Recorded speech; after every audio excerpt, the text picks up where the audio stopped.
Talvez você, meu amado, que está aqui hoje, minha irmã, você está aguardando um milagre de Deus na sua vida, uma resposta às suas orações há anos. Mas o que eu posso dizer para você é que Deus nunca chegou atrasado. Quando Ele parece chegar atrasado, é porque Ele está preparando algo maior e melhor para a sua vida.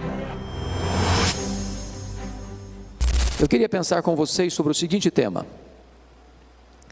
não desanime, não tenha medo, Jesus está no controle. À guisa de introdução, quero falar 4 fatos que são importantes para a nossa reflexão nesta manhã. O primeiro deles é que as tempestades da vida existem, e elas são reais, elas estão absolutamente presentes na nossa vida, porque são inevitáveis. Elas chegam, e chegam para todos. Chegam para aqueles que estão no palácio e aqueles que estão na choupana, para os mais cultos aos iletrados. As tempestades são democráticas, elas vêm, mas hoje ou mais amanhã, elas vêm, são inevitáveis, não tem como você se blindar, não tem como você viver numa redoma de vidro. A vida não se desenrola num parque de diversões.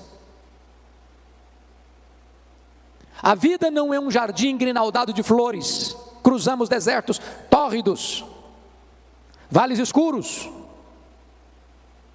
enfrentamos lutas, lágrimas rolam pelo nosso rosto, a dor aperta o nosso coração. Esta é a realidade da vida. A segunda verdade que eu gostaria de lhes dizer à guisa de introdução é que as tempestades não apenas são inevitáveis, elas são também imprevisíveis. Chegam de súbito, sem mandar aviso prévio. Você acorda de manhã, está tudo bem, e quando você vai dormir, seu rosto está banhado de lágrimas. É um acidente, é uma doença súbita, é um divórcio traumático, é um luto doloroso, é uma perda financeira radical, é uma situação que você jamais imaginava que pudesse acontecer na sua vida, mas acontece, pegando você de surpresa, botando a sua vida de ponta cabeça. Mas a terceira verdade, ainda na linha da introdução da mensagem, é que as tempestades não são apenas inevitáveis e imprevisíveis. Em terceiro lugar, elas são inadministráveis tantas vezes. As coisas fogem do seu controle. Você quer ir para a direita e o seu barco é jogado com fúria para a esquerda. Você quer avançar e você recua. Aquilo que parecia tão fácil de resolver, de repente se transforma num monstro na sua vida e você não consegue mais resolver. É um filho criado com todo zelo, que de repente entra na adolescência, se envolve com coisas perigosas, amizades perigosas, se desvia, entra nas drogas, transtorna a família.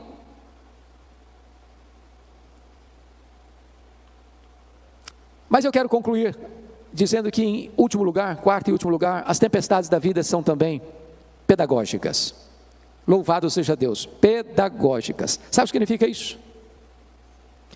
Tudo que vem à sua vida, por mais carrancuda que seja essa providência, pode isso estar fora do seu controle, mas não está fora do controle de Deus. Deus tem um plano nisso. Deus vai usar essa experiência dolorosa de tempestade, não para destruir você, mas para tonificar as musculaturas da sua alma, não para levar você ao naufrágio, mas para conduzir você a uma experiência mais profunda com Ele. Quando Deus nos permite passar por uma situação adversa, difícil, amarga, Ele quer nos dar lições mais profundas, que de outra sorte nós não conseguiríamos aprender. Então, dito isto, a título de introdução, peço que você, com a Bíblia aberta comigo, passemos a considerar algumas lições desta passagem. O contexto aqui é que Jesus passara todo aquele dia ensinando as parábolas do reino. E se você já falou, deu aulas, pregou um dia inteiro, você sabe que ao final do dia você está exausto. Então Jesus entra no barco, pega um travesseiro, vai lá para trás do barco, deita e dorme. Mas antes disso ele diz para os discípulos: passemos para outra margem. Enquanto eles estão navegando para outra margem, eu estou falando do Mar da Galileia, ou do Lago de Genezaré, e você sabe que esse mar não é um mar, é um lago de águas doces, o maior reservatório de águas doces do Oriente Médio, com 21 quilômetros de comprimento por 14 de largura, a 200 metros abaixo do nível do mar Mediterrâneo, encurralado pelas montanhas de Golã de um lado, as montanhas da Galileia do outro. Enquanto navegam, subitamente surge uma tempestade de vento, e o barco é varrido de um lado para o outro. E os discípulos inicialmente devem ter pensado: vamos deixar o mestre descansar, nós temos habilidade e capacidade de resolver esse problema. Mas na medida em que eles tentavam resolver o problema, o mar se agigantava, as ondas se tornavam mais furiosas, o barco era sovado com fúria pelo vento tão furioso, estava se enchendo de água, e a morte mostrando para eles a sua carranca. E então recorrem a Jesus com uma pergunta em tom de censura: mestre, não te importa que pereçamos? E Jesus se levanta, repreende o vento, repreende o mar, a grande bonança, e agora Jesus pergunta para eles: por que sois assim tímidos? Como é que não tendes fé? E eles se entreolharam e perguntaram uns para os outros: mas quem é este, que até o vento e o mar lhe obedecem? Notem comigo, irmãos, que esse texto está regido por 3 perguntas. A primeira pergunta está aí no versículo 38. É a pergunta dos discípulos a Jesus: mestre, não te importa que pereçamos? A segunda pergunta é a pergunta que está no verso 40. É a pergunta de Jesus para os discípulos: por que sois assim tímidos? Como é que não tendes fé? E a terceira pergunta está no verso 41. É a pergunta entre os discípulos: quem é este que até o vento e o mar lhe obedecem? Bom, como o texto está regido por essas 3 perguntas, me deterei em trabalhar essas 3 perguntas na meditação desta manhã. Vejamos então a primeira pergunta. Esta é a sua pergunta, esta é a minha pergunta, esta é a nossa pergunta: mestre, não te importa que pereçamos? É a pergunta da angústia, é a pergunta da vulnerabilidade humana, é a pergunta das fraquezas humanas, é a pergunta de alguém que está enfrentando um problema e não sabe como resolvê-lo. Está enfrentando uma doença e a medicina diz: não tem mais jeito. Está enfrentando uma crise conjugal e parece que não vê nenhuma janela de escape para uma solução que traga paz à alma. A grande pergunta, meus amados, é por que esses discípulos estão fazendo essa pergunta com esse tom de censura a Jesus? Mestre, não te importa que pereçamos? Não estás vendo a nossa dor? Não estás vendo o nosso aperto? Não estás percebendo o nosso perigo? Não vais fazer nada. Mas por que eles estão fazendo essa pergunta? Porque alguma coisa não estava bem resolvida na mente deles. Primeiro lugar, eles não estavam conseguindo conciliar a obediência à ordem de Jesus: passemos para outra margem, com a tempestade que estavam enfrentando. Não é muito difícil nem para você nem para mim entendermos a tempestade que Deus mandou atrás de Jonas. Jonas tinha desobedecido a Deus. E no imaginário nosso comum, a gente pensa assim: quando um crente se afasta de Deus, Deus manda uma tempestade atrás dele, e manda mesmo. Não para destruí-lo, mas para fazê-lo voltar ao caminho da obediência. Agora, como é que eu vou entender que eu estou fazendo a vontade de Deus Eu estou andando com Deus. Eu estou obedecendo a uma ordem expressa de Jesus.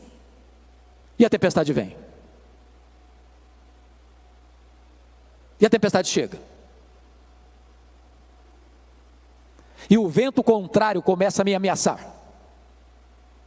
Na cabeça deles, isso não estava bem resolvido. Porque a nossa expectativa é essa: se eu estou andando com Deus, vai dar tudo certo. Nenhum imprevisto vai acontecer. Mas havia um segundo problema que levou esses discípulos a perguntarem a Jesus, nesse tom de censura: mestre, não te importa que pereçamos? Qual era o segundo problema? Era a urgência da necessidade deles com a demora de Jesus em atendê-los. Por quê? O que Jesus estava fazendo no barco? Estava dormindo. Quem está dormindo não está agindo. E parece-nos que um dos dramas que nós enfrentamos na vida é que quando a coisa pega, quando o calo aperta, quando a dor lateja em nossa alma, quando as lágrimas quentes rolam em nossos olhos, quando a noite parece escura demais, você grita por socorro e só escuta o eco da sua voz. Deixa eu lhes dizer, tem hora, eu vou voltar, filho, pode ficar tranquilo. Tem hora que a demora de Deus nos aflige mais do que o próprio problema. Eu vou ilustrar. Vocês se lembram da Marta? Quando seu irmão Lázaro ficou doente? Jesus estava a um dia de viagem de Betânia. E Marta manda um recado para Jesus assim: está enfermo aquele a quem amas. A casa dela estava cheia de gente. Talvez as pessoas questionando: ô Marta, será que Jesus vem? Eu falei: ele vem, claro, ele é nosso amigo. E eu, Lázaro, piorando. E Jesus não chega. Aí a pessoa gastou um dia para ir de Betânia, onde Jesus estava. Ao dar o recado, Jesus disse para os seus discípulos assim: o Lázaro morreu. Mas manda um recado para Marta: esta enfermidade não é para a morte, é para a glória de Deus. Quando o emissário retorna no segundo dia, que era um dia para ir, outro dia para voltar, talvez apressadamente já vai dizendo para Marta: ô Marta, Jesus mandou falar para você que esta enfermidade não é para a morte, é para a glória de Deus. Mas o Lázaro já estava morto e sepultado. Olha o nó na cabeça da Marta. Diz a Bíblia que Jesus fica mais 2 dias onde estava. Se o homem gastou um dia para ir, mais 2 dias que fica, 3 dias. No 4º dia é que Jesus vai. Quando Jesus chega lá, o Lázaro está morto e sepultado há 4 dias. E a primeira palavra que Marta falou para Jesus não foi a saudação Shalom. Foi uma palavra de censura: se tu estiveras aqui, meu irmão não teria morrido, o senhor chegou tarde demais, agora não adianta mais. E Jesus: Marta, teu irmão há de ressurgir. Ela diz: eu sei que vai ressurgir no último dia. E Jesus: Marta, eu não fui, eu não serei, eu sou a ressurreição e a vida. Se você crer, Marta, você verá a glória de Deus. Talvez você, meu amado, que está aqui hoje, minha irmã, você está aguardando um milagre de Deus na sua vida, uma resposta às suas orações há anos. Mas o que eu posso dizer para você é que Deus nunca chegou atrasado. Quando Ele parece chegar atrasado, é porque Ele está preparando algo maior e melhor para a sua vida. Mas sabe por que esses discípulos estão angustiados? De uma terceira razão. Primeiro, que eles não conseguiram conciliar a ordem com o problema. Segundo, eles não conseguiam conciliar a urgência da necessidade com a demora. E a terceira razão, eles não conseguiam conciliar a angústia avassaladora com o silêncio de Jesus. Porque se ele está dormindo, ele não só não está trabalhando, mas também não está falando. E eu vou lhes dizer que o silêncio de Deus grita mais alto nos nossos ouvidos do que o ruído mais barulhento das circunstâncias mais adversas. Quantos de nós, irmãos, nas noites mais escuras da alma, já gritou: socorro! E parece que a nossa voz ecoa no espaço e nenhuma resposta chega. Mas quando Deus está em silêncio, Ele não está inativo. Ele não perdeu o controle. Ele está trabalhando e trabalhando por nós e não contra nós. Pois bem, diz a Bíblia então que Jesus se levanta, repreende o vento, repreende o mar, e há uma grande bonança. Me impressiona, entretanto, observar que numa segunda ocasião, quando houve uma tempestade, aí Jesus não estava dentro do barco. Vocês se lembram disso, está registrado em Mateus 14. Lá naquela segunda ocasião, Jesus mudou a metodologia. Aqui, primeiro ele acalma o mar e o vento, para depois acalmar os discípulos. Lá na segunda ocasião, primeiro ele acalmou os discípulos, para depois acalmar o mar, dizendo assim para eles: tende bom ânimo, sou eu, não tenham medo. Só então ele acalmou o mar. A pergunta é: por que ele mudou de metodologia? Por uma razão muito simples. O Senhor Jesus sabe que tem hora que a tempestade mais terrível na nossa vida não está do lado de fora, está do lado de dentro. Tem hora que o seu maior problema não é a circunstância, é o sentimento.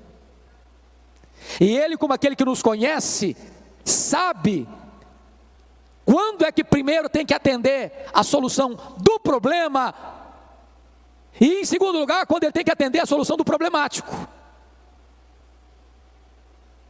Ele é poderoso nesta manhã para acalmar tanta tempestade que está dentro da sua alma, como a tempestade que está fora de você. E depois que ele acalmou o mar, diz o texto no verso 40, que Jesus pergunta assim: por que sois assim tímidos? Como é que não tendes fé? Em outras palavras, por que vocês estão com medo? Agora, só convido você para se transportar para aquela circunstância, para aquela ocasião, e perguntar assim: se você estivesse lá dentro daquele barco, você estaria com medo? Ô, gente, eu fiz um único cruzeiro, um navio grande na vida. Fiz vários cruzeiros pequenos, mas grande, navio grande, uma vez só na vida. Saiu de Santos, foi para o interior do Rio de Janeiro. E eu prometi a mim mesmo nunca mais fazer outro cruzeiro na vida. Pegamos ondas de 5 metros. Foi um desespero. Todo mundo dentro do navio ficou com náuseas. Todo mundo. Você ia sair, você tinha que cambalear nos corredores e todo mundo vomitando nos corredores. Você não imagina o que é você começar uma viagem, o navio está todo mundo nauseado e você sabe que tem 8 horas pela frente. A única oração que eu fazia era essa: ó Deus, ou eu durmo ou eu morro. Agora imagine o que é um barquinho de pescador, no meio do mar, já de noite, o mar furioso, moendo o barquinho,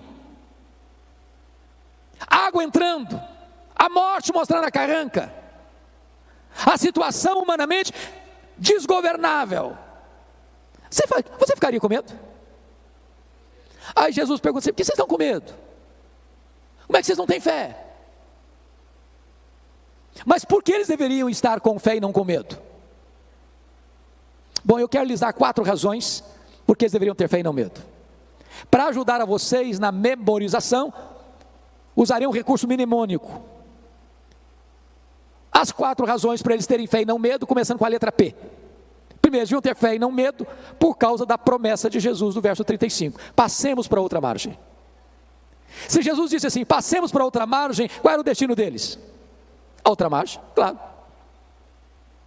Então vou lhe dizer algo sublime agora. Promessa de Jesus e realidade são a mesma coisa. Porque nenhuma das suas promessas cai por terra. Em todas as suas promessas nós temos o amém, o sim de Deus. Ele vela pela sua própria palavra em a cumprir. Você sabe por que você e eu ficamos com medo? É porque nós duvidamos que aquele que fez a promessa é fiel para cumpri-la. Segundo lugar, sabe por que eles deviam ter fé e não medo? Por causa da presença de Jesus com eles. Quem é Jesus? O Criador do mar, o Criador do vento, Criador da terra, Criador do céu, o Criador do universo. Agora eu pergunto a você, será que a criatura poderia ser maior que o Criador? Será que o mar poderia derrotar o Criador do mar? Aquele que criou todas as coisas estava dentro daquele barco. Aquele barco não podia afundar com o Criador do universo, o Filho de Deus. E Jesus prometeu para você e para mim o seguinte: eis que eu estou convosco todos os dias até a consumação dos séculos. Nós não vencemos porque somos fortes, nós vencemos porque o Todo-Poderoso está conosco. Terceiro lugar, sabe por que deviam ter fé e não medo? Primeiro, por causa da promessa. Segundo, por causa da presença. Terceiro, por causa da paz de Jesus. Eu pergunto a vocês, o que Jesus estava fazendo dentro daquele barco? Dormindo. Agora, tem uma pergunta importante a fazer. Ele sabia que a tempestade viria? É óbvio que sim, claro. E se sabia, por que dormiu? Porque sabia que tudo estava sob controle. O que é paz? Paz não é ausência de tempestade. Paz é você saber que apesar da tempestade, tudo está sob controle. Não sob o seu controle, sob o controle de Jesus. Você pode ter paz no vale. Você pode ter paz na tempestade. Mesmo que as rédeas tenham saído das suas mãos, Deus continua com as mãos no leme da sua história. Quarto lugar, por que eles deviam ter fé e não medo? Primeiro, por causa da promessa. Segundo, por causa da presença. Terceiro, por causa da paz. Quarto, por causa do poder de Jesus. É maravilhoso você notar em Marcos que, propositadamente, Marcos reúne ao redor desta passagem 4 episódios que retratam o poder de Jesus. Primeiro, nesta, onde ele tem poder sobre as leis da natureza, o vento escuta a sua voz, o mar obedece ao seu comando.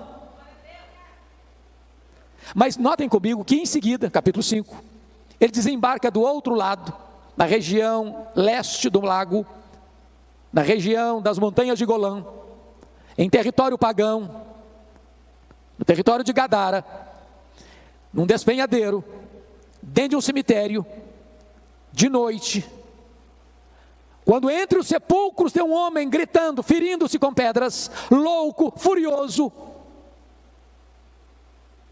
que ninguém podia prendê-lo com algemas. E quando Jesus entra, e a cena era de medo, porque tudo que você não espera ver dentro de um cemitério de noite, a gente viva. E aquele homem se prostra diante de Jesus. E Jesus pergunta: qual é o teu nome? E ele respondeu: legião, porque somos muitos. O que é uma legião? Uma legião é uma corporação romana de 6.000 soldados. Dentro de um único homem tinha 6.000 demônios, capaz de sair de um homem e entrar em 2.000 porcos, levando-os ao precipício e à morte.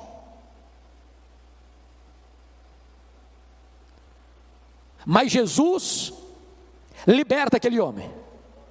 Jesus transforma aquele homem. Jesus faz daquele homem um missionário, para provar uma coisa para nós: ele tem poder sobre as leis da natureza e ele tem poder sobre os demônios. Me impressiona, pastora Marildo, nesse texto, porque os demônios fizeram alguns pedidos para Jesus. O demônio não ora, mas faz pedido. Primeiro pedido: não nos atormentes antes do tempo. Segundo pedido: não nos mandes para fora do país. Terceiro pedido: mande-nos para essas manadas de porcos. E Jesus atendeu as 3 petições dos demônios. Mas agora que o homem está curado, liberto, ele faz um pedido para Jesus: deixa-me ir contigo. E Jesus não atendeu o pedido do homem salvo e liberto. Jesus diz: não, vai para os teus e conta lá para a tua família o quanto Deus fez por você. Por que Jesus atendeu o pedido dos demônios? Para provar uma coisa. Primeiro, que os demônios não são um mito, uma lenda. Segundo, para mostrar para o mundo inteiro o poder destruidor dos demônios na vida de uma pessoa. Capaz de sair de um único homem que era foragido da justiça, ninguém conseguia botar mais a mão nele, ele quebrava a algema, a família tinha enjeitado a ele, a sociedade tinha enjeitado a ele, os vivos tinham enjeitado a ele, vivia entre os mortos. Para mostrar para o mundo que os demônios vêm para roubar, para matar e para destruir. Terceiro, por que Jesus atendeu o pedido dos demônios? Para provar para o mundo inteiro os valores da sociedade mundana. Porque os gadarenos, ao chegarem e verem aquele homem liberto por causa dos porcos, expulsaram Jesus dali. É uma sociedade que ama mais os porcos do que pessoas. Quarto, sabe por que Jesus atendeu o pedido dos demônios? Para provar para o mundo inteiro que quem manda é Jesus. Os demônios ficam se Jesus permitir, os demônios saem se Jesus mandar. Quem domina e tem poder sobre os demônios é Jesus. Quem tem as chaves da morte e do inferno é Jesus.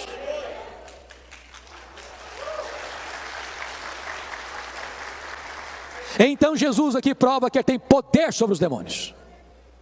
Mas quando você segue a leitura em Marcos 5, Jesus demonstra poder, agora não só sobre as naturezas, não só sobre os demônios, mas sobre a enfermidade, porque tem uma mulher hemorrágica, 12 anos esvaindo-se em sangue, a medicina não resolve o seu problema, o seu dinheiro está se acabando com tratamentos que não tiveram qualquer efeito para ela, e ela pensou, se eu apenas tocar na hora das vestes do Senhor Jesus, eu ficarei livre do meu mal, e ela tocou na hora das vestes de Jesus, e a hemorragia estancou-se no mesmo momento. Sabe por quê? Porque Jesus tem poder sobre a natureza, poder sobre os demônios, e poder sobre as enfermidades. A última palavra não é da ciência, a última palavra não é da medicina, a última palavra é do Deus vivo, é do Filho de Deus. Mas em seguida, no capítulo 5, Jesus está indo no meio da multidão, porque Lázaro, o chefe da sinagoga, rogou a Jesus: Senhor, vá comigo à minha casa, porque a minha filhinha única de 12 anos está muito doente, está à beira da morte. E Jesus caminha com ele. Quando chega alguém, diz: não incomodes mais o mestre, a tua filha acabou de morrer. O desespero, a dor, a angústia, filha única. E Jesus olha para ele e diz: não temas, Jairo, crê somente.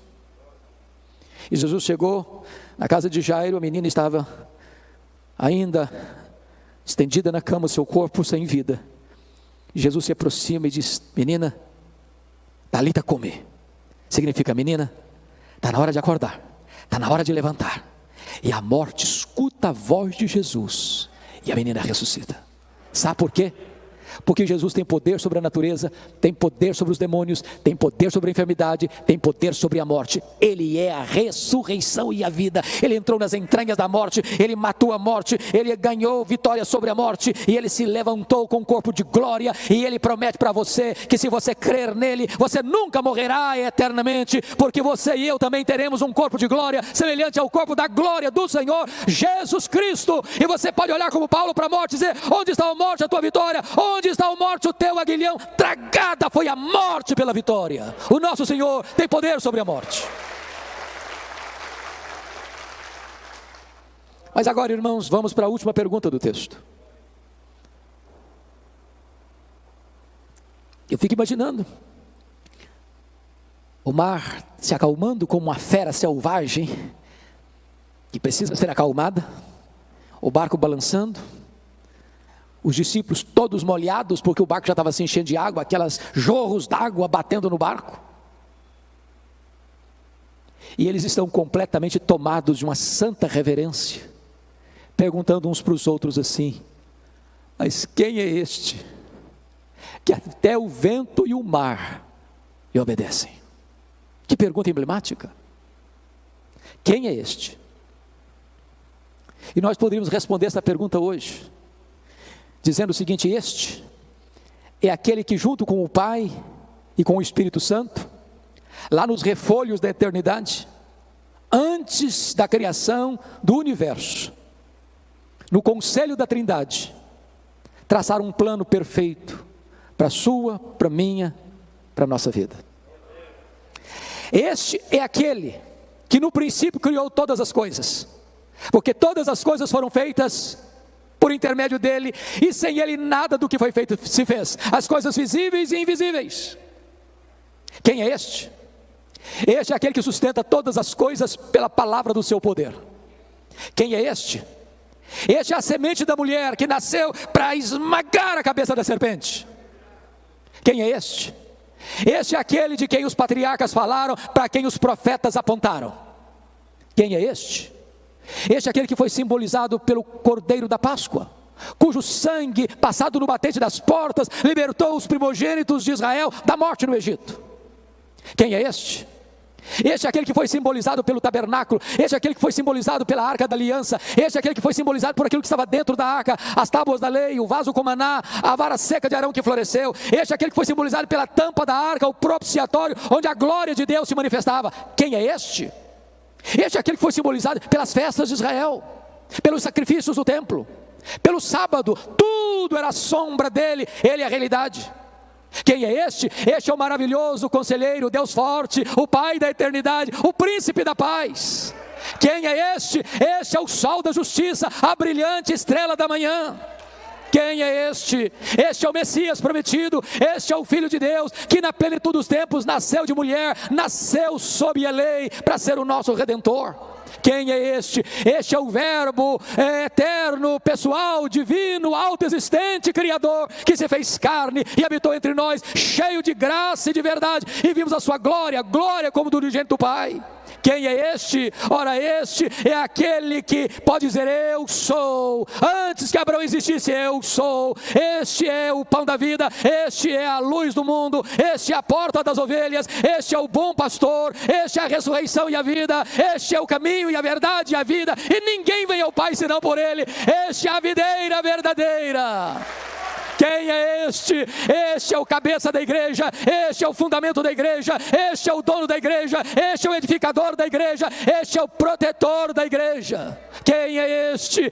Este é o amado da nossa alma, este é a nossa alegria, este é a nossa herança, este é a nossa paz, este é a nossa justiça, este é o Filho de Deus que desceu da glória e entrou na nossa história e pisou o nosso chão e bebeu a nossa água e chorou a nossa lágrima e sentiu a nossa dor e carregou com os nossos pecados sobre o seu corpo no madeiro. Quem é este? Este é aquele que no Getsemane suou sangue por amor de nós, é aquele que chorou no Getsemane, aquele que bebeu sozinho o cálice amargo da ira de Deus, este é aquele que foi cuspido e esbordoado no sinédrio, este é aquele que foi espancado e vilipendiado no pretório romano, este é aquele que carregou sobre o seu corpo no madeiro os nossos pecados e andou pelas ruas de Jerusalém apinhadas e debaixo de uma multidão sangue sedenta gritando: crucifica-o, crucifica-o, crucifica-o. Quem é este?